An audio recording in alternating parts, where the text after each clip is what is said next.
Ladies and gentlemen, now that we took some time to understand both keyframes and how text works in Premiere Pro, we're starting to grasp the fundamentals bit by bit. And if you find any of this stuff complicated, you are not at fault. It is genuinely not your fault. This stuff, for someone who's completely brand new, can be something that's like so new to them, they've never thought of it.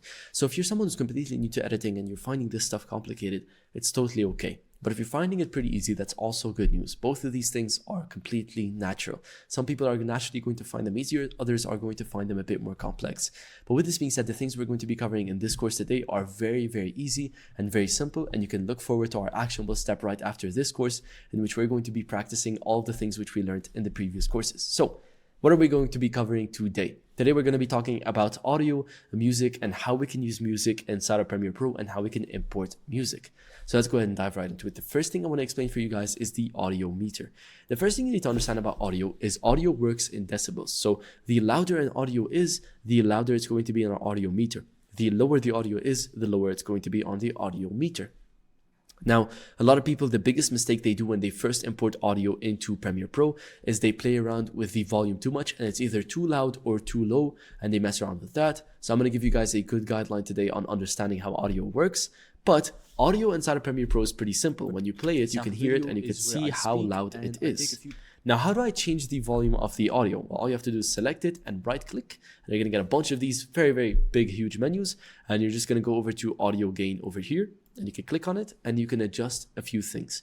So you can either set the gain to a certain amount. So this sets the audio level to a certain amount. So you could set this, like add 10 decibels of volume to it. And when I click OK, it's going to be louder. Is where I speak and I take, there we go. I'm gonna click Control Z so I can undo it. And you guys can also notice, I don't know if you guys noticed, but your waves also do get bigger when you increase that. So if I go back to 10, there we go, it's bigger. And if I go back, it's the same. Or I can right click and go over to my audio gain, and I can adjust the gain by a certain amount, like 10. So what's the difference, right? We just did the kind of same thing. So what's the difference between these two? The first thing you need to understand is that when I set the gain to something, I am setting the volume of this to a certain amount. So if I want to set it to 15, I've set it to 15, okay? Now, if I wanted to add another 5 to this, I have to write out 20, right? Because 5 plus 15 is 20. And now it has to be at 20.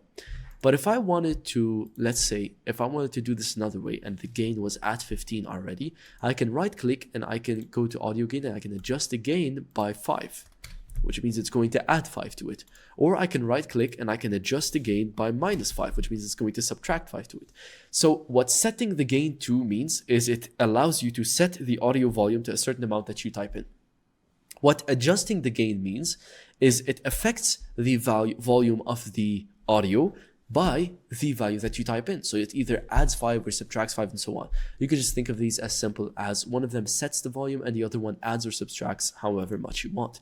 And both of them are useful in different instances. The other two we're not going to cover and we're not really going to worry about, but I'm going to set the gain to 10 for now, and we're just going to play through it. Now, here's a few things you have to understand about audio. Audio inside of Premiere Pro is very tricky. Sometimes you might listen to this video is where you might be like, oh, well, that's low volume or that's very loud volume. And then you render it and see the exact opposite. The reason is because the way you set the volume of your headphones on your PC can completely change what audio is. Because, for example, my earphones are not set to the same volume that your headphones are. Your headphones might be at a lower volume, but I might be hearing this very, very loudly. And so for that reason, we rely on one thing which does not change in between devices, which is your audio levels. And this is how many decibels your audio is. So for something like a voiceover like this, where I'm speaking to the mic, I should always, whenever I want to hear a character speaking on camera, they should always be between -6 and -12 decibels. That's usually the place that we want them to be. So when I click play, I'm on -12. So I can actually use a bit more. So I'm going to right click and go to my audio gain, which, by the way, the best shortcut for this is you can click on this and click G, and you're going to get audio gain. It's quite simple. Audio gain. The word gain starts with G. So you just click on G. So once again, select your footage and click on G, and you can adjust it by adding, if it was at -12, I want to bring it up to 6. We're going to add somewhere like 5. Okay, so let's go ahead and play through this. Is where I speak and I take a few. You see, it's now at -6 instead of -12. Now, this is a bit too loud because it's starting to touch sample video is orange. Okay, now here's the thing. I'm going to bring this really loud, so just brace for impact. It's about to be very loud. Where I speak and. So as you guys can notice, when the audio is loud, it goes red in the top over here. You guys can see, right? There we go. So it becomes red. Ideally, where we want our audio to be is we want it to be in the yellow or orange section. We don't want it to touch the red, but we want it to be just under it so that it's loud enough for people to hear and not too low volume for people to have to raise the volume to hear it, okay? So for that reason, I'm gonna go ahead and set the gain back to 0. Okay, and now I'm going to select it, and as you guys can see when I play through it, sample video is it's at minus 18, which is very low. If I want to bring it up to something like minus 10 decibels, I obviously need to add 8 decibels to it, so I'm going to adjust the gain by 8 or 9. It's going to go for 9. Let's go ahead and play through it, and it's now between minus 12 and 6, which is very, very good volume. So with that being said, that is how you manipulate audio inside of Premiere Pro. Now, let's say you wanted to add some music to this. I'm going to just select whichever music track I have got available over here. Let's go for, let's just go for this one, whichever one. And I'm going to drag it into my project files. And now if I bring my music into my timeline, obviously I can add it to my video. I add it to my audio. You guys can see the waves over here. I'm zooming out by holding down Alt and scrolling. And you guys can see this big wave track. Now, if I wanted to, let's just shorten this down because we can't really see what's happening. If I wanted to put my music under my audio here, all I have to do is just drag it down and under. I don't want to place it on the same, in the same spot because now it takes over my audio. So I want to place it under. And right now, I'm just going to cut to a random section in the middle of it, like this. And if I play through it, you're going to notice something very special. So check this out. Sample video is where I speak and I take a few pauses. The music is way too loud and I can't hear the person speaking at all. So what I'm going to do now is I'm going to play around with the music volume until we can hear the person speaking. So since my speaker is at minus 12, usually I'm going to want my music to be anywhere between minus 20 to minus 24. So my music naturally without anyone speaking is at minus 6. Which means I have to bring it down by around minus 20. So I'm going to click on G and I'm going to click to adjust gain and I'm going to click on minus 20. And when I add this in, it's now going to be at minus 27. And now if I listen to this, sample video is where I speak and I take a few pauses. That is very, very good volume. And as you guys can see, for example, in this case, you can hear the speaker clearly and you can hear the music very clearly. Please make sure not to make your music too loud. It's a trick I've fallen into a lot of times.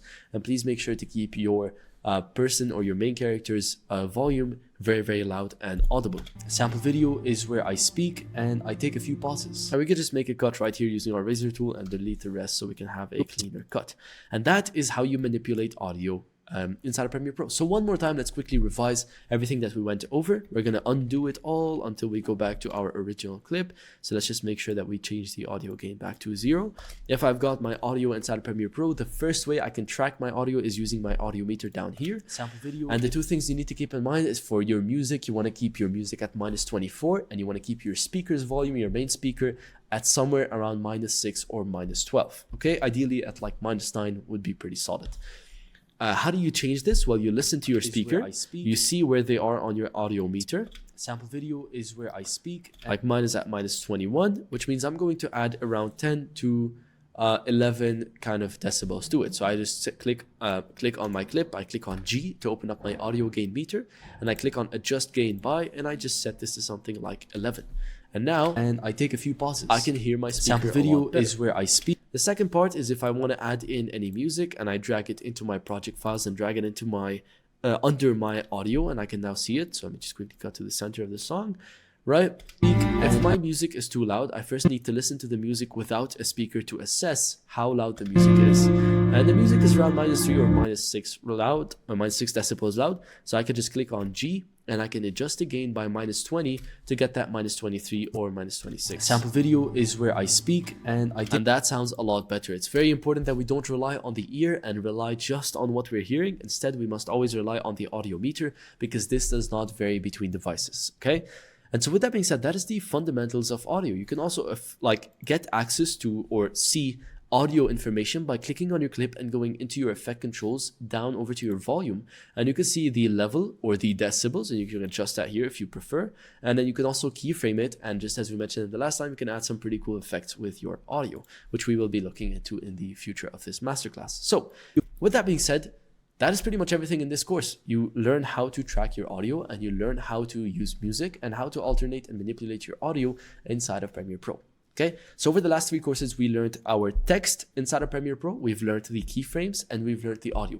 Now what I'm going to be doing in the next courses, I'm going to be combining all the information we have learned in these last courses and all the fundamentals of editing, and I'm going to be merging them into one actionable step for you guys to follow so that you guys can learn these basics and fundamentals of Premiere Pro so that we can all pick up these basic tools inside of Premiere Pro and become good, solid base editors, and we can start building our skills up after that. So with this being said, I'll see you guys in the next actionable step, which is where we're going to be turning our boring edit into something really solid.